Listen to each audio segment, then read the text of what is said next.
Hello friends, in today's video I'm gonna be walking through how to send message anonymously on WhatsApp. But before getting started this video, make sure to subscribe how to 1 minute. You can use a free text messaging app like Text Plus and Text Now. So you will get this app on Google Play Store.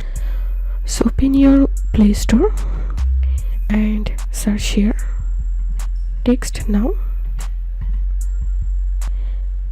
and you can select any app to download.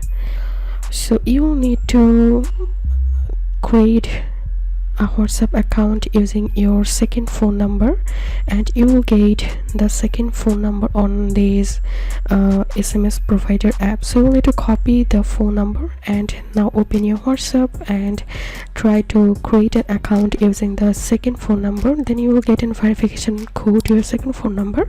So open the phone number provider app and you will get the verification code inside of the app. So you'll need to copy the code and put it on your WhatsApp verification page, and then your account will be created. Then you will be able to send message anonymously on WhatsApp.